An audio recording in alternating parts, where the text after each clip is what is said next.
Hello everyone, and thank you for joining us. I am Mariska du Plessis and I am a wealth advisor at PSG Wealth Menlyn. In today's video, I will be discussing some of the misconceptions, objectives, and tools of estate planning. There is a misconception that estate planning is only for the rich. We often hear from clients who think that they don't need an estate plan because they are not wealthy, or they think perhaps that they are not old enough to start the process. Statistics have shown that more than half of the adult population of South Africa does not have a valid will in place. And it has also been reported that numerous estates don't have enough liquidity to settle all their debts, which can result in extended financial difficulty for those that were dependent on the deceased.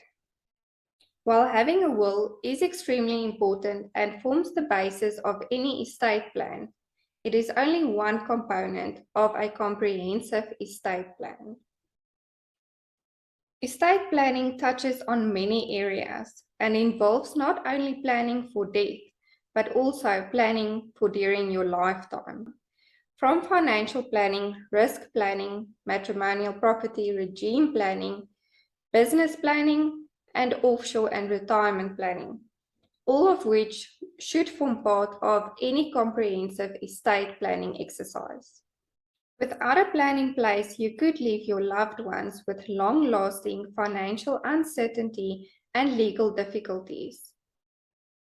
From experience, we have seen that in the unfortunate event of a loved one's passing, it often causes major family feuds, and this is why your family should actually take the time to grieve. Let's discuss some of the objectives that you may need to address in your estate plan. These include choosing an executor that you trust, thus ensuring that the administration and winding up of your estate will take place as quickly and efficiently as possible. Secondly, an estate plan will help you make individualized plans to protect minors, disabled, or ill health dependents, or even for someone that would be better off not inheriting a big lump sum. A suitable plan may also help you limit the impact of estate costs and taxes. Your holistic financial plan will also play a very important role in this objective. Furthermore, a well-thought-out estate plan will help ensure that there is enough liquidity for estate costs, such as estate duty and executor's fees. Contingency should also be built into the plan to ensure that your loved ones have enough cash available for immediate expenses and living costs. Your estate plan should also make provision for the long-term income and capital needs of your loved ones. Another objective may be to address your need to keep future growth assets out of the estate and ensure that offshore assets are planned for effectively. Many South Africans diversify their portfolios by holding offshore assets, but not many realize the impact that foreign laws, probate, CITES tax, and exchange control can have on these investments. It is also important to keep in mind that offshore assets cannot be bequeathed to a South African inter vivos trust. It is possible to request permission from the South African Reserve Bank to transfer offshore assets to a testamentary trust, but in practice this can be a complicated and drawn-out process which could result in significant delays of the winding up of the deceased estate. Lastly, and specifically important for business owners, your estate plan may need to address business succession planning. Self-employed business owners need to understand that their business creditors can attach personal assets, which may have an impact on their personal financial planning. Even if you are not self-employed but have a member's interest or a share in a company, it is important to ensure the profitable continuity and longevity of your business by using the correct estate planning tools, and simultaneously ensuring that your loved ones can still benefit from your life's work.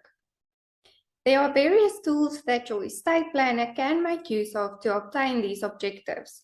These include your last will and testament, choosing the appropriate matrimonial property regime, and making certain provisions in your antenuptial contract. Bequests, and in specific bequests to spouses, legacies, as well as donations. The use of trusts, as well as limited interests, such as usufructs. And lastly, the use of life insurance and certain types of investments, such as life-wrapped tax-free investments, retirement annuities, endowments, and wrapped offshore investments. Let us summarize the key concepts of today's video. If COVID-19 has taught us anything, it is that life is unpredictable. Do not get caught in some of the common misconceptions regarding estate planning. If you want your assets and loved ones protected when you can no longer do so, you will need an estate plan. By planning your estate, you are carefully structuring your finances in such a way that ensures estate costs are minimized and, more importantly, that there is sufficient liquidity to wind up the estate. You are also ensuring that the income and capital needs of your loved ones are met, and ultimately that any inheritances are protected for your beneficiaries. An estate plan forms part of your holistic financial plan and is a very specialized field. Contact your trusted financial planner today to discuss your estate planning objectives. If you found today's video insightful, please remember to like, subscribe, and hit the notification button. Until next time.